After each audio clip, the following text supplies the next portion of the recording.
પૂરક વાચન પાઠ 5 ચાલો મળવા જઈએ.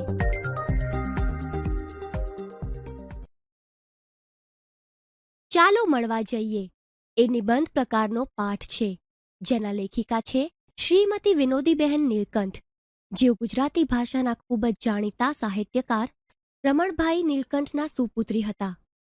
તેમનો જન્મ 9મી ફેબ્રુઆરી 1907ના રોજ અમદાવાદમાં થયો હતો. તેમનું મૃત્યુ 29મી સપ્ટેમ્બર 1987ના રોજ થયું હતું. શ્રીમતી વિનોદીબહેન ગુજરાતી સાહિત્યમાં લેખિકા તરીકે નોંધપાત્ર સ્થાન ધરાવે છે. તેમણે વાર્તા અને નિબંધ ક્ષેત્રે નોંધપાત્ર પ્રદાન કર્યું છે. સ્ત્રી જીવન તથા કુટુંબ જીવનને લગતા લેખો અને વાર્તાઓમાં એમને સ્ત્રી લેખક તરીકેની વિશિષ્ટ દ્રષ્ટિ મળી છે, જેના કારણે તેમના લેખો બહુ સુંદર રીતે હળવા કટાક્ષ કરી શકે છે ને સાવ સાદા નિરૂપણને પણ વેધક બનાવે છે. આરસીની ભીતરમાં, રસદ્વાર, કારપાસી અને બીજી વાતો, કદલીવન વગેરે એમની જાણીતી કૃતિઓ છે. બાળ દોસ્તો, ચાલો મળવા જઈએ નામનો આ વાર્તાલાપ આપણી વિચિત્રતા, અતડાપણું, જડતા અને અસંસ્કારી વૃત્તિ પર પ્રકાશ પાડે છે ને સમાજના એક અંશ તરીકે સંસ્કારી વ્યક્તિને શોભે તેવી રીતે આપણે કેમ વર્તવું જોઈએ તથા સંયમ ઉલ્લાસ કેવી રીતે કેળવવા જોઈએ તે બાબત આ રસભર્યા નિબંધમાં લેખિકાએ સચોટ રીતે રજૂ કરી છે. બાળ દોસ્તો, હવે આપણે પાઠને સમજીએ.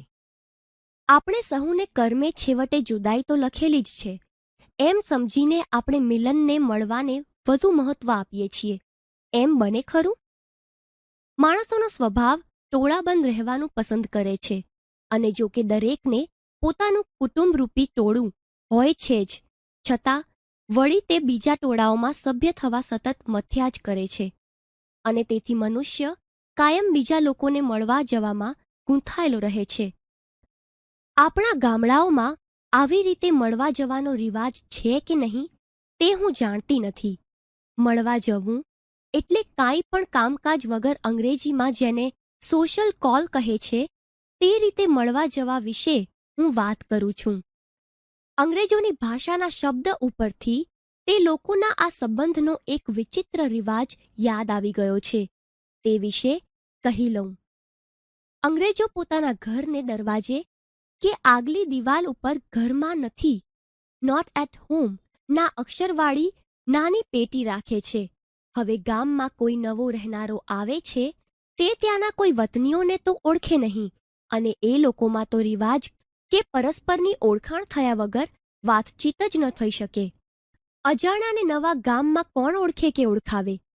તેથી પેલી નોટ એટ હોમની પેટી તે કામ બજાવે છે. નવો આગંતુક પોતાના નામના કાર્ડ, વિઝિટિંગ કાર્ડ લઈને દરેકને ઘેર પેલી પેટીમાં તે નાખી આવે, અને પછી તે નવા આવેલા ગૃહસ્થને બધા પોતપોતાને ઘેર ચા પીવા બોલાવે અથવા તેને મળવા જાય. ઓળખાણ કરાવવાને ઇન્ટ્રોડક્શન એ લોકો કેટલી હદ સુધી મહત્વ આપે છે તે સાંભળો. એકવાર એક માણસ નદીમાં ડૂબી જતો હતો. તેને જોઈ કિનારે ઊભેલો અંગ્રેજ બૂમાબૂમ પાડીને કહેતો હતો, અરે કોઈ મને પેલા ડૂબતા સાથે પહેચાન કરાવો, હું એને બચાવી શકું. આપણા દેશમાં એ રીતે સારું છે. કોઈ ત્રીજા માણસની દખલગીરી વગર બે માણસો ખુશીથી નવી ઓળખાણ કરી લે છે. પુરુષો હોય તો ક્યાં રહેવું? શો ધંધો, શી કમાણી, શો વિસ્તાર, બધું પહેલી 2 મિનિટમાં બંને એકબીજાને પૂછી લે છે. અને બે સ્ત્રીઓ પહેલીવાર મળે તો શી ન્યાત છો, ક્યાં રહેવું, સાસરું પિયર્યું ક્યાં, શા છોકરા, દિયર જેઠ કેટલા, ભેગા છો કે જુદા વગેરે બે નહીં પણ એક જ મિનિટમાં જાણી લે છે. અને પછી તો સંસ્કૃતમાં કહેવત છે, સર્વધમા ભાષણ પૂર્વ માહુ, કે વાતચીત થઈ એટલે મૈત્રી થયેલી જ ગણાય. એ રીતે આવજો ને આપણે ઘેર નું આમંત્રણ અપાઈ જાય છે. કેટલાક લોકો પારકાને ઘેર સાવ સરળતાથી ભળી જઈ શકે છે. પહેલી જ વાર ગયા હોય તો એ એમ કહી દે છે, ભાભી, ચાની માથાકૂટ ના કરશો. આપણે તો રહ્યા સાધુ રામ. દૂધ હશે તોય ચાલશે. જરા કેસર, એલચી, બદામ, પિસ્તા નાખી દેજો ને, એટલે પત્યું. વળી કેટલાક મળવા આવનારા છેક રસોડાને ઉમરે આવીને જ ઊભા રહે છે. ભિક્ષાદેહી કહેતા બ્રાહ્મણ માફક અને અડધું હસવામાં અને અડધું ખાવા બેસવાની દાનતથી કહે છે, કેમ બહેન, તમારી રસોઈ ખૂટાડવા આવું ને? મેં જોયું છે કે મુંબઈના પરાઓમાં ગૃહિણીઓ આને મોટામાં મોટી હાસ્યરસની છોડ સમજે છે અને તે ઉપર વારી જઈ પેલા ભૂખ્યા ભાઈને જમાડવા બેસાડી દે છે. આ રીતે જમવું અને જમાડવું તે બે ક્રિયાઓમાં એ લોકોનો ખૂબ મજાનો ખ્યાલ સમાઈ જાય છે. હવે મુંબઈના પરાઓની વાત નીકળી છે ત્યારે એક બીજું પણ કહી નાખું. ત્યાં રવિવારની સવાર એ મળવા જવાનો ખાસ દિવસ અને સમય ગણાય છે.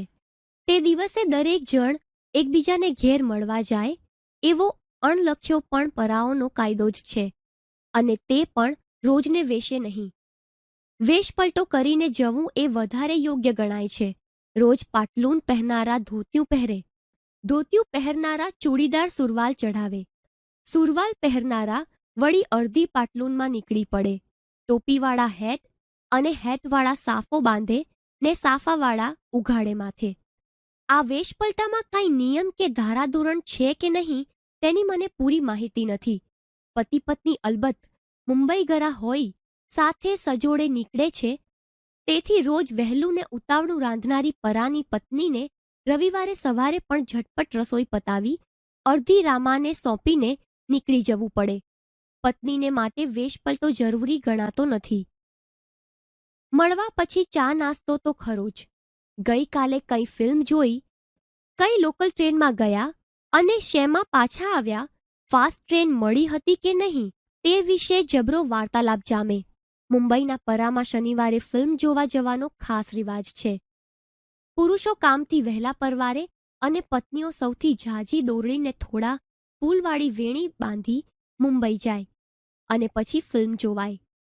આ ફિલ્મ જોવા માટે ફ્રી પાસ મેળવવા માટે ઘણા પરાવાસી સ્ત્રી પુરુષ તનતોડ મહેનત કરે.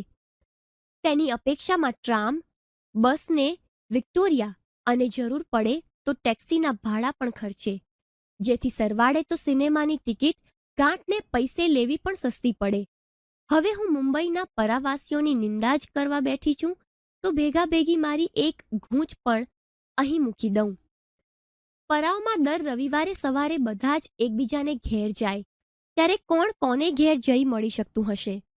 બધા જ એકબીજાને ઘેર જવા નીકળી પડતા હોય એટલે કોઈ પોતાને ઘેર તો હોય જ શાનું? અમારા અમદાવાદની વળી જુદા જ ઢંગની વાત છે. અમદાવાદી તો કોઈને માગી તાળી પણ ન આપે. એ કહેવત કાંઈ ખોટી નથી. એટલે અમારે ત્યાં જો તમને કોઈને મળવા જાવ તો એટલે કે પછી ભલે ને અમારા યજમાન લાખોપતિ કે કરોડપતિ પણ કેમ ન હોય, તરત ભારે વિવેકથી તમને હળવે ગંભીર સાદે પૂછવામાં આવે કે પાણી પીશો? તમે બિન અનુભવી કે બિન અમદાવાદી હો તો એટલા કાચા કે ના કહો, એમ આશામાં કે પાણી પીને શા માટે પેટ ભરવું? પછી જે આવશે તે માટે પેટમાં જગા ખાલી રાખવી ઠીક. પણ તમે પણ અમદાવાદી જ હો અથવા નસીબ સંજોગે અમદાવાદી બન્યા હો તો તરત પાણીની હા પાડી દો, એમ સમજી જઈને કે જો ના પાડી તો પાણીમાંથી પણ રહી જઈશું. ઉઠતી વખતે સોપારી મળે. વધારે નસીબદાર હો તો પાનનું બીડું મેળવી શકો. આવા અમારા અમદાવાદી યજમાન. પોતાની મેળે ચાલી ચલાવીને મળવા આવેલા કેટલાક લોકો જેમ આગળ કહ્યું તેમ જેવી રીતે કદીક વધારે પડતી છૂટ લેનારા અને વાચાળ હોય છે, તેવી જ રીતે બીજે છેડે કેટલાક તેવા આગંતુકો છેક જ મુગામંતર હોય છે. આપણે ઘેર મળવા આવે અને એમ આશા રાખે કે આપણે એમને શોધી શોધીને સવાલો પૂછ્યા કરીએ. તે પોતે તો માત્ર હા કે ના એકાક્ષરી જવાબો આપવાની મહેરબાની કરે અને જો ડોકું ધૂણાવીએ પત્તું હોય તો હોઠ પણ ન ઉઘાડે. હવે આપણે યજમાન બન્યા એટલે એ વણ નોતર્યા મહેમાનની પણ આપણી શક્તિ અનુસાર પરોણાગત તો કરવી પડે. એટલે આપણે વાતનો રેલો રેલાવીએ. અનાજની તંગીની બાબતમાં દરેક કાળા માથાનો માનવી સરકાર કરતાં વધુ ડાહ્યો અને વધારે સારી યોજનાઓથી ભરપૂર મગજવાળો હોય છે. એટલે એ વાતમાં તો આ ભાઈ પણ કાંઈક ખીલશે. એમ માની આપણે એ વિષય સૌથી પ્રથમ છેડીએ. એક હસવા જેવી વાત તો દાખલો આપી આપણે શરૂ કરીએ. પણ પેલા ભાઈ મૂંગા તો ખરા જ ને સાથે સાથે લાગે વળી મૂંજી પણ ખરા. એટલે હસે પણ નહીં ને બોલે પણ નહીં. ઠીક, રેશનિંગની વાત તમને ન ગમી તો સિનેમાની વાત કરીએ. ફલાણી ફિલ્મ તો જોઈ હશે. ઢીકણી જોઈ? જવાબમાં માત્ર હા કે ના, અને તેમાં પણ વધારે વખત ના. વારું ત્યારે મૂંગાભાઈ રાજકીય વિષય છેડીશું? વસ્તીની ફેરબદલીની વાત કરીશું?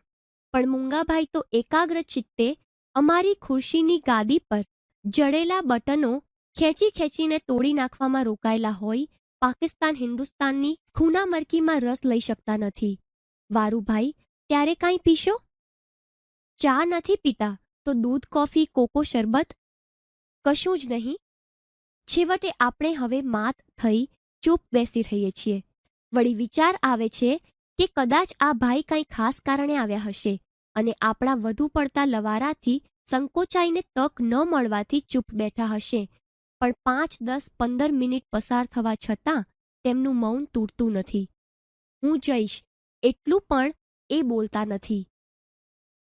છેવટે આપણે કહેવું પડે છે, ચાલો ત્યારે મૂંગાભાઈ, મળીશું કોઈ વાર. જમને ઘેર એટલું આપણે મનમાં ગણગણીએ છીએ ત્યારે તે વિદાય થાય છે અને આપણે કેવો છુટકારાનો દમ ખેંચી હાશ કરીએ છીએ. કેટલીક એવી મૂંગી મૂંજી બાઈઓ પણ હોય છે, ચાહીને આપણને પોતાને ઘેર તેડાવે છે અને પછી એક અક્ષર પણ બોલવાની જાણે બાધા. એટલે આપણે વાતો શરૂ કરીએ, ઘર મળવાની મુશ્કેલી, નોકર ચાકરની મુશ્કેલી, પણ મૂંજીબાઈ શાની બોલે? તોબરા જેવું મોઢું ચઢાવીને બેસી રહે અને હા કે નામાં જ જવાબ દે. વારું ત્યારે મુશ્કેલીઓની વાત પડતી મૂકો. છોકરા તમારા પેટના છોકરાની વાત તો તમને ગમશે જ. તમારો બાબો બહુ મજાનો લાગે છે હો. અરે બાઈ, જરા મોઢું તો મલકાવો. તમારા રીતભાત વગરના મેલા ઘેલા અને નાગાપૂગા છોકરાને મજાનો કહું છું ને, નહીં? વારું ત્યારે જવા દો. કપડાની વાત કઈ સ્ત્રીને નથી ગમતી? સરોજીની નાયડુ તથા વિજયાલક્ષ્મી પંડિત આગળ પણ જો સાડીની વાત નીકળે તો સ્વરાજ્ય, સ્ત્રીના હક વગેરે બધું જ ભૂલી સાડીની વાતમાં તલ્લીન બની જાય છે. એ તો સ્વાનુભવ છે. એટલે હું આ મુંજીબાઈને પૂછું છું, બહેન, તમારી સાડી સરસ છે, હાથ બનાવટની લાગે છે. હા. કદાચ તને વધારે બુદ્ધિપ્રધાન વિષયની વાતો ગમતી હશે. ચાલો ત્યારે તે અજમાવી જોઉં. તમે હાલ કંઈ વાંચો છો ખરા? ખાસ નહીં. ગમે તેવી સ્ત્રી હોય પણ તેના પિયરની વાત એને બહુ મીઠી લાગે છે, માટે તે પૂછીએ, તમારું પિયર કયે ગામ? અહીં જ છે. જાણે આપણું જ પિયર અણધાર્યું ગામમાં હાથ લાગી ગયું હોય એવો હર્ષ બતાવી આપણે કહીએ, ત્યારે તો મજા, તમે તો ઘડી ઘડી જતા હશો. જઈએ. તે મને શું કરવા કયા ગુનાની શિક્ષા તરીકે તારે ઘેર તેડી છે? આપણે મનમાં જ પૂછીએ છીએ. છેવટ વહેલામાં વહેલી તકે ઉઠીને રસ્તે પડીએ છીએ. કેટલાક મળવા આવનાર એવા હોય છે કે કોઈને ઘેર જઈને મહેમાનને બદલે યજમાન બની જાય છે. સારામાં સારા આસન ઉપર ખૂબ આગ્રહપૂર્વક આપણને બેસાડે છે. તાપ હોય તો પંખો આપે, વાતો કરવાનો ઈજારો પણ પોતે જ હાથમાં રાખે, અને ખાવાનું હોય તો આપણે બદલે તે જ સૌને આગ્રહ કરી ખવડાવે, આપણને પણ તેવો જ આગ્રહ કરે. વળી બીજા પ્રકારના મળવા આવનાર હદ પાર નિખાલસ સ્વભાવવાળા હોય છે, જેથી વાતો આપણે છેક નિકટના જ મિત્રોની કરીએ તેવી વાતો આ પ્રકારના મનુષ્યો પહેલી જ મુલાકાતે કરે છે. કેટલાક પહેલી મુલાકાતે ખૂબ આગ્રહ કરીને પોતાની છબી પણ ભેટ આપે છે. એક બહેને પહેલી જ ઓળખાણે મને છબી અને એક બાટલો ભરીને માથામાં નાખવાનું મહેંદીનું તેલ ભેટ આપેલું. એક બહેને પહેલી જ વાર કોઈ મેળાવડામાં મળ્યા ત્યારે પોતાને નણંદ સાથે કેવી લડાઈ છે, પોતાના કાકી કેવા હલકટ સ્વભાવના છે, કેવી રીતે લડીને જુદા પડ્યા હતા તેનું સવિસ્તાર બયાન કર્યું હતું. ગુંદરિયા મહેમાનો વિશે તો ઘણું જ કહેવાઈ ગયું છે, તેથી તેમને વિશે હું કશું જ નથી કહેતી. કારણ કે તેવા મહેમાનો જે કંટાળો આપે છે તે કરતાં પણ તેવા મળવા આવનારાઓ વિશેની વાતો જોક્સ વગેરે વધારે કંટાળો આપે છે. કેટલાક સ્ત્રી પુરુષો પોતાના બાળકોમાં એવા રચ્યા પચ્યા હોય કે આપણે ઘેર મળવા આવે અથવા આપણે એમને ઘેર જઈએ તો પણ પોતાના છોકરાઓ સિવાય કોઈની વાત જ નથી કરી શકતા. એમનો બાબો જે કરે, કાલું ઘેલું બોલે, એમની બેબી નાચ કરે, ગરબા ગાય, તેને વિશે તેમને હૈયે જો આનંદ તથા ગર્વનો ઉભરો આવે તો પણ તેને પોતાના કુટુંબમાં જ તે સમાવી દેવા પ્રયત્ન કરવો ઘટે છે. પારકાને તે વાતોમાં કશો જ રસ ન પડે, ઉલટો કંટાળો આવે. તે કેમ કોઈ મા બાપ નથી સમજતા. આપણે પોતે પણ તે અનેક વાર ભૂલી જઈએ છીએ.